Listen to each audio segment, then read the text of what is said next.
This is American Government for Wednesday, March 9th, even though it's Sunday, March 13th. Again, because I missed class because of illness on Wednesday, this is actually a makeup lecture. And the next two parts, this is actually Wednesday, March 9th, Part B.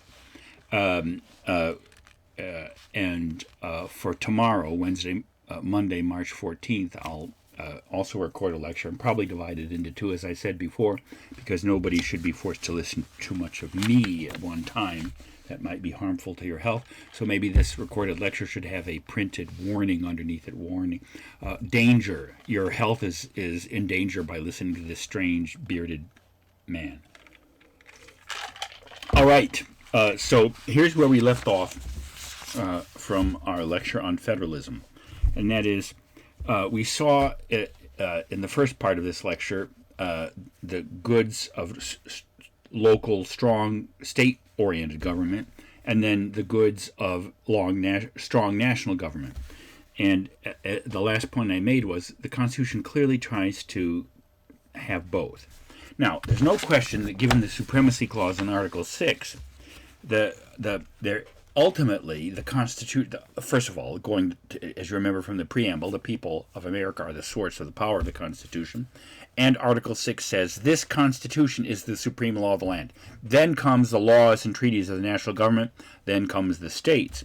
So the trick of the Constitution in having both the goods of strong national government and the goods of strong semi-sovereign state and local government is that the national government's powers are supreme under the Constitution, of course, but limited.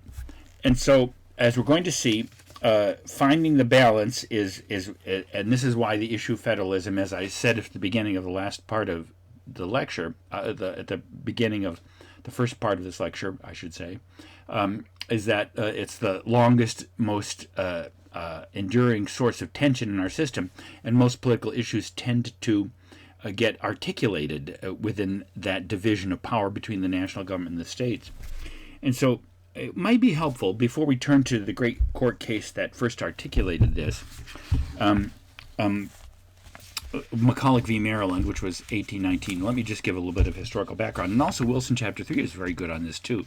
So you should connect his discussion of Marbury v. Madison with the selection in the Nichols Reader from the court case itself. So by the way, Chief Justice John Marshall was the first great Chief Justice. He wasn't the first Chief Justice. John Jay was the first Chief Justice.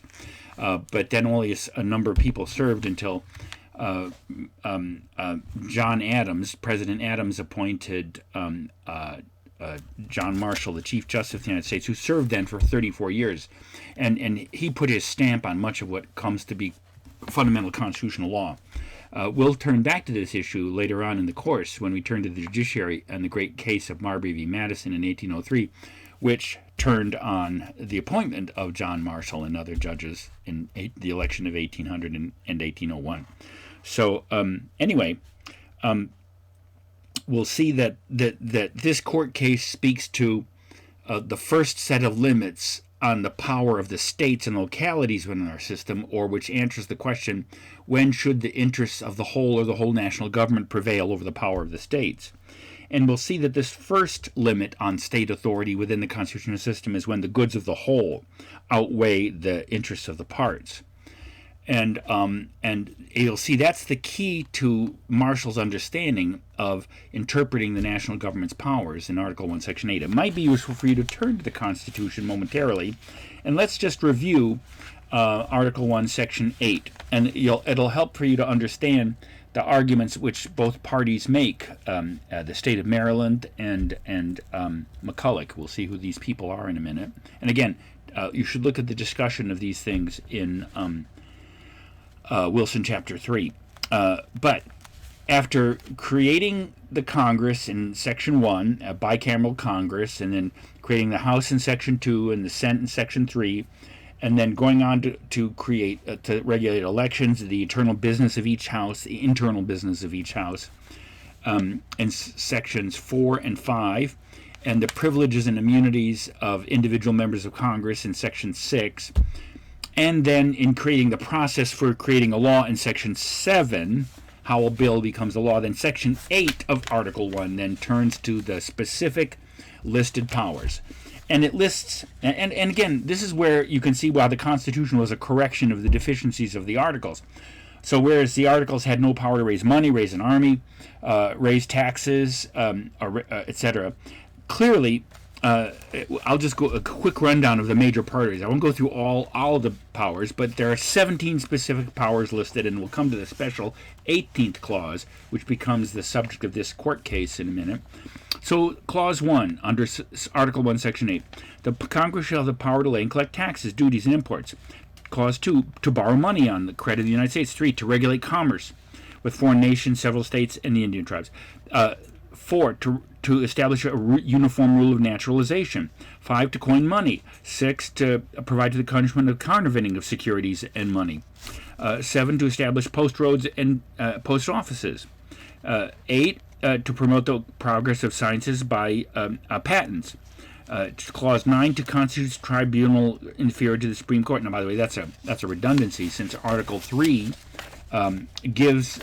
creates one Supreme Court and such inferior courts as Congress shall. So this is a replication of the power of Congress to create courts given in Article 3. To define piracies and punishments on the high seas, to declare war, to raise and support armies, to provide and maintain a navy, to make rules for the government regulation of land and naval forces, to provide for the calling of the militia when served in the national government, and to provide for organizing, this is Clause 16, organizing, arming, and disciplining the militia, to exercise exclusive legislation in all cases over such district to be created, by the way, the District of Columbia. So there's a 17 broad powers given to the national government, plus Clause 18. This clause is called the Necessary and Proper Clause. And this is one of the critical things which this court case, McCulloch v. Maryland, turns to interpret. So here's Clause 18. To make all laws which shall be necessary and proper for the carrying into execution the foregoing powers, and all other powers vested by this Constitution in the government of the United States or in any department or office thereof.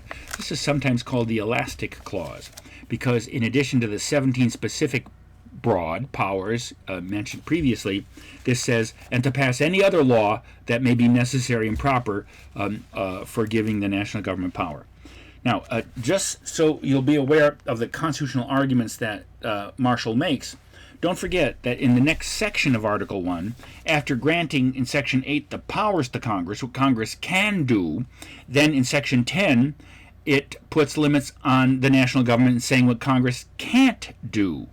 Among other things, it can't prohibit the slave trade until 1808. It prohibits the Congress from granting titles of nobility or passing an ex post facto law which makes something criminal after somebody's done it. And then also then the last section of Article 10, just you should see the structural argument that Marshall will make in this case, puts limits on state legislatures, which also, for instance, they can't coin money, they can't grant titles of nobility or pass ex post facto laws or bills of attainder. Now, the other part of the Constitution that's relevant for this case is the 10th Amendment. Now, you know, the first 10 amendments are called the Bill of Rights, and were proposed by the first Congress in 1789 and eventually were passed. At least the first 10 of the 12 proposed amendments were passed. The 27th Amendment, if you remember, was actually passed in 1992, which was one of the first proposed. But all of the 10 amendments that were proposed and passed, which became the Bill of Rights, the last of those is the 10th Amendment, which reads as such. The powers not delegated to the United States by the Constitution, nor prohibited to it by the states, prohibited by it to the states, are reserved to the states, respectively, or to the people.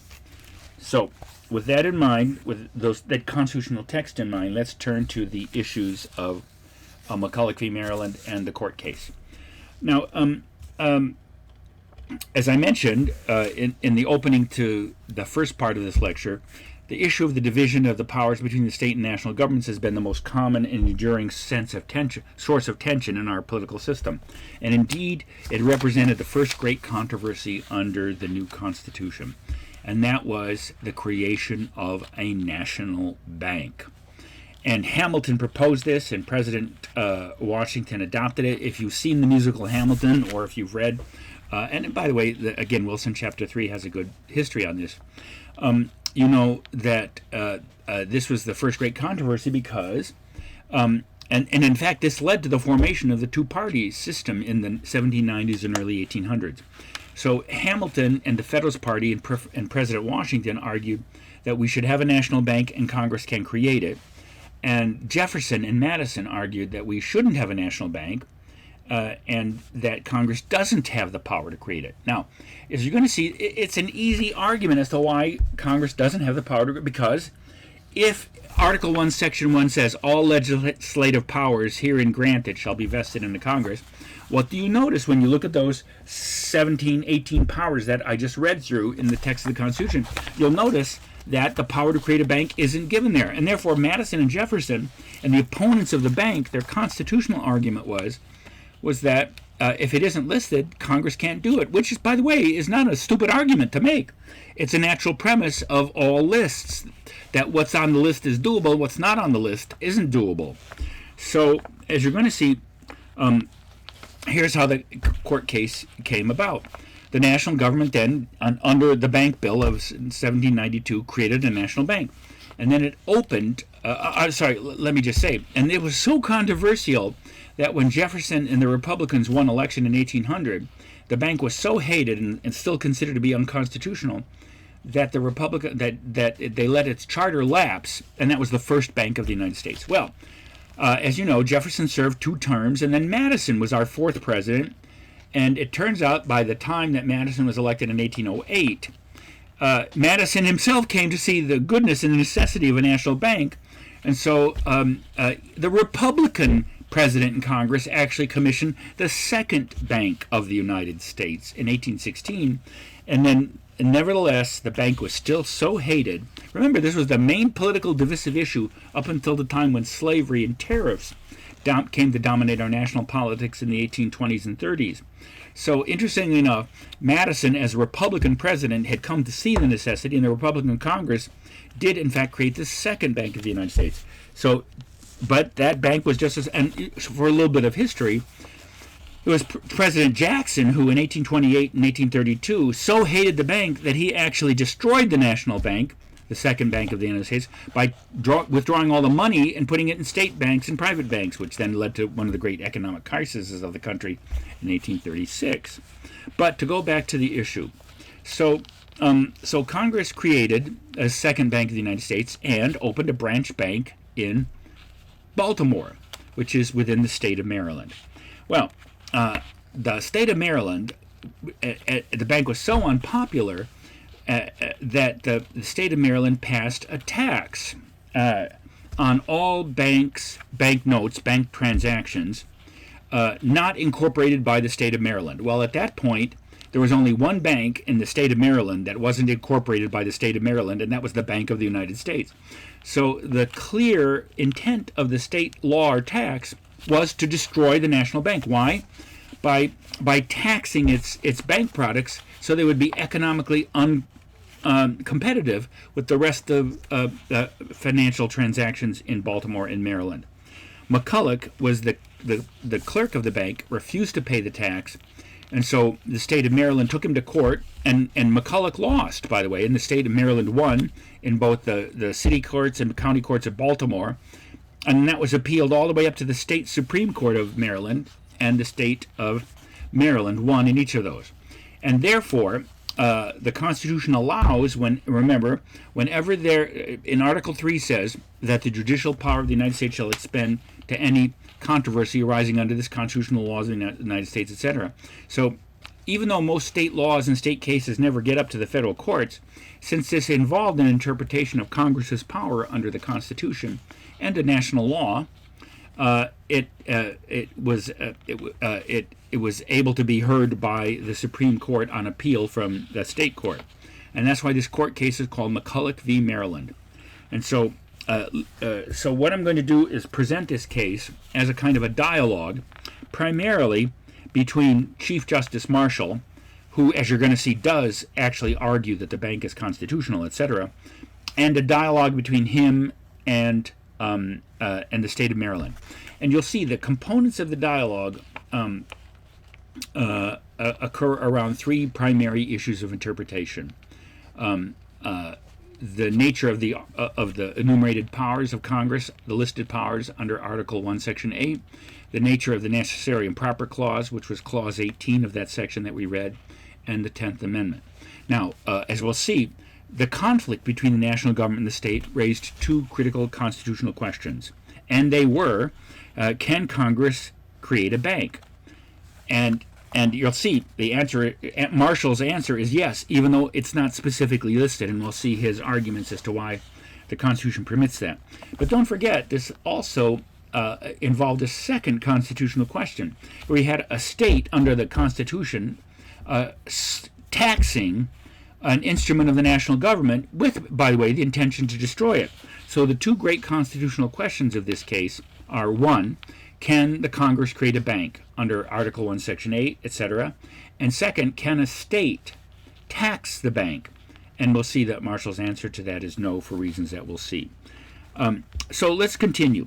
Question 1, and if you're looking in the notes, this is page 2 of the notes towards the bottom, can Congress create a bank?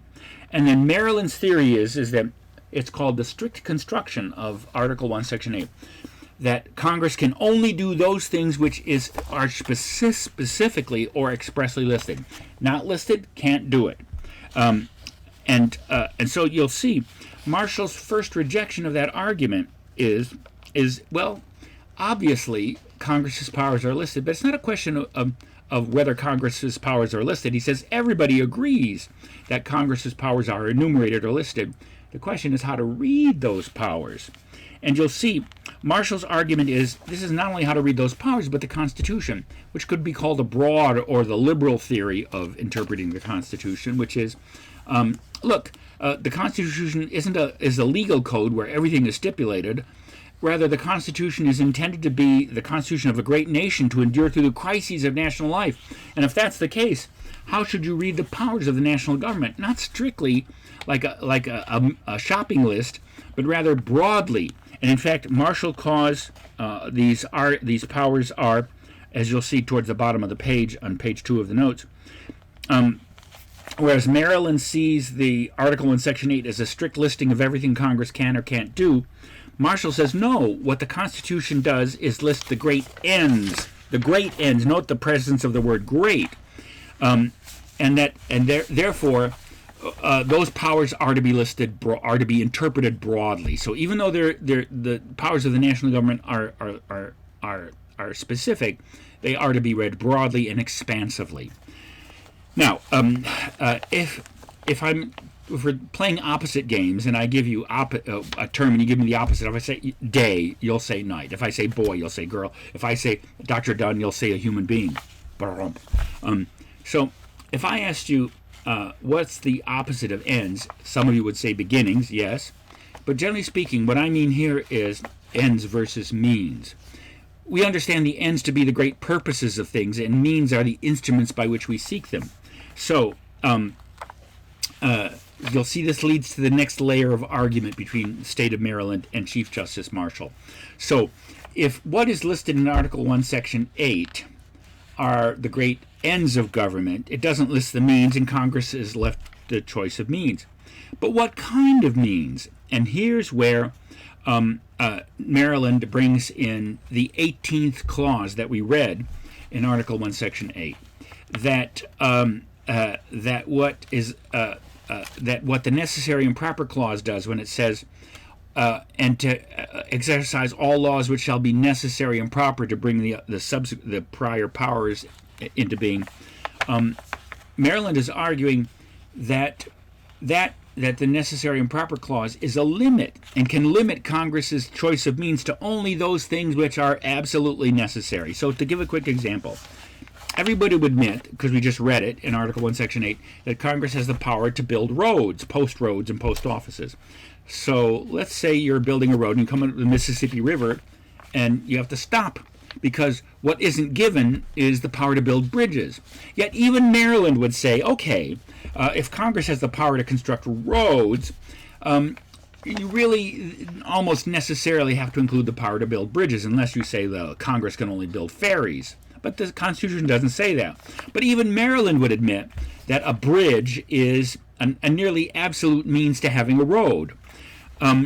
So what's Marshall's response? to Maryland's arguments that the necessary and proper clause puts a limit on Congress's choice of means to only those which are necessary and proper, and that necessary means absolutely necessary. And his argument is rather brilliant, actually.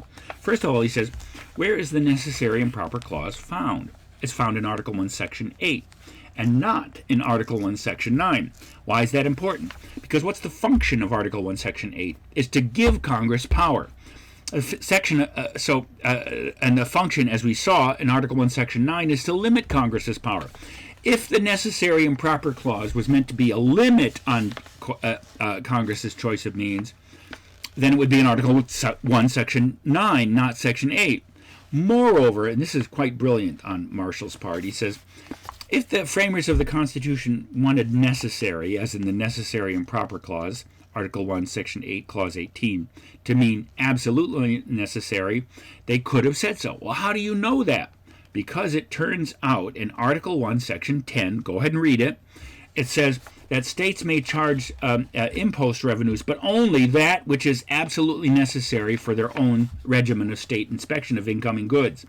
So, in other words, what that means is states can impose an import tax from other states on goods coming into that state, but only that which is absolutely necessary for maintaining their own regimen of product inspection.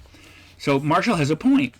How do you know that necessary in the necessary and proper clause doesn't mean absolutely necessary, as the state of Maryland claims? Because you have an example later on in the Constitution of where it says absolutely necessary. So if necessary doesn't mean absolutely necessary, what does it mean according to him? Well, it means broadly convenient, which is not exactly a blank check. Congress still has to show how the powers that it exercises are necessary and proper to accomplish the great ends of government.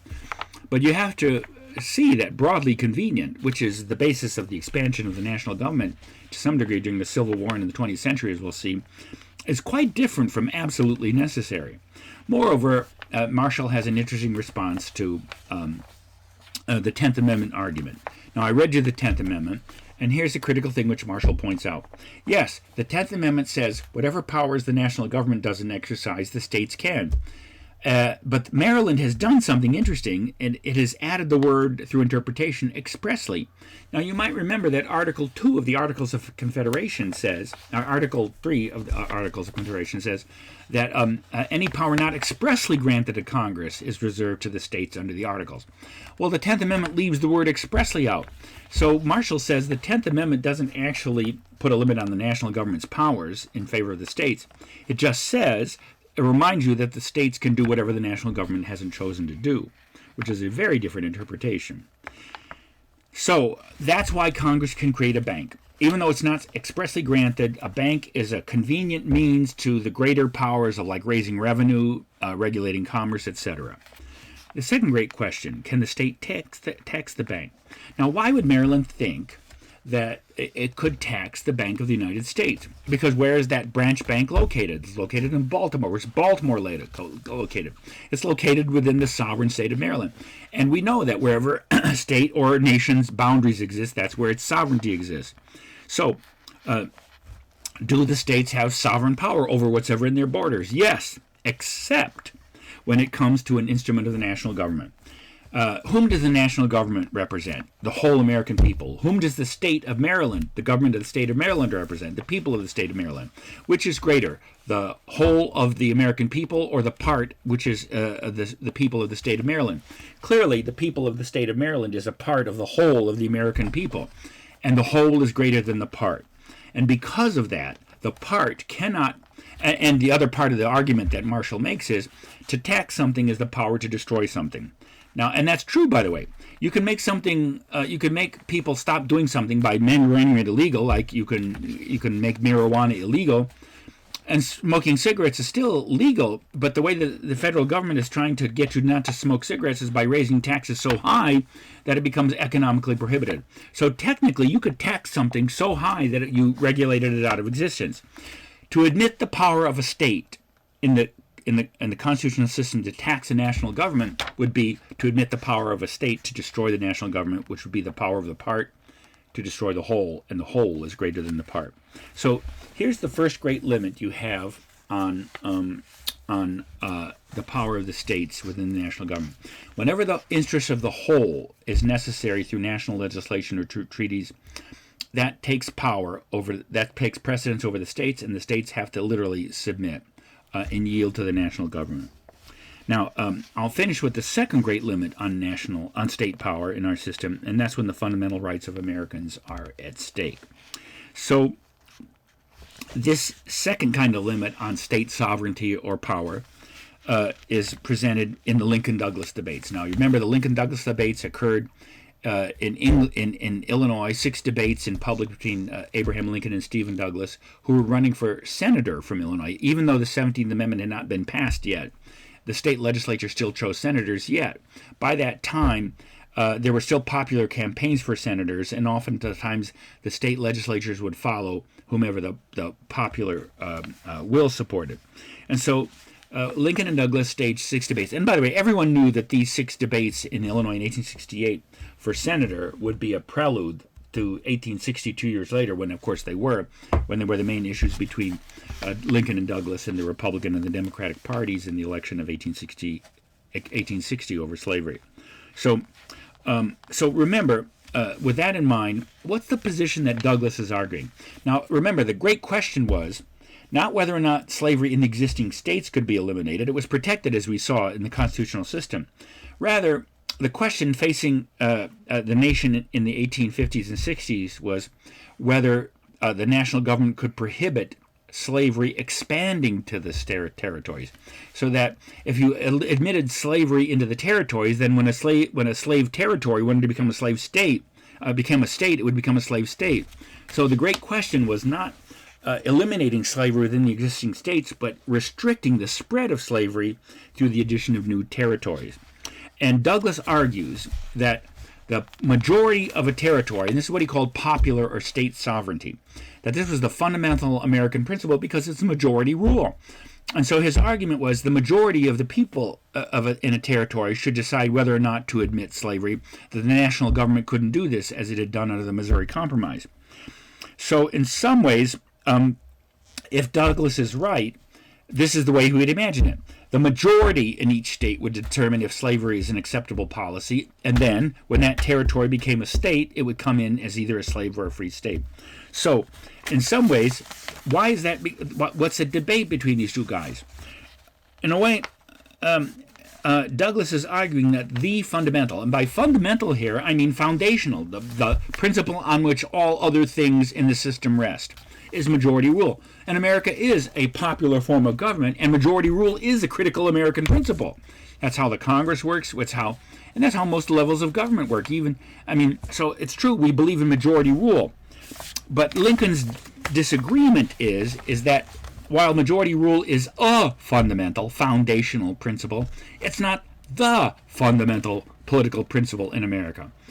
What is the fundamental principle? And for Lincoln, it's equality of rights. Where does he get that? He gets it from the Declaration of Independence. So on one level, for Lincoln, you can't allow majorities to do something that's wrong. And in particular, you can't allow a majority to enslave a minority of the population, which is what slavery is. So in some ways, Lincoln's principle is the national government can limit the power, within the constitutional system, the power of majorities within a state when the fundamental rights of Americans are at stake. So, as you'll see, with the addition of the 14th Amendment, which applies many of the Bill of Rights to the states, once we decide that a right is a fundamental right of an American, whether it's religion or speech or press or assembly or the right to a fair trial, then every American has to enjoy that no matter what locality or state. And to some degree, you could say this is an ongoing controversy. What's a fundamental right? Obviously, most Americans would agree that speech, religion, assembly, press, petition of the government, the right to bear arms, which has become controversial ever since the Supreme Court decided that was a fundamental right, and that states and localities and cities can't take that away from you. We're still debating that one. But that the controversy today over, say, gay rights or gay marriage, and even transgenderism. Once, maybe each generation has to determine what a fundamental right is, but here's the point. What limits the power of the states and the localities in our system of government is when when a right is considered fundamental.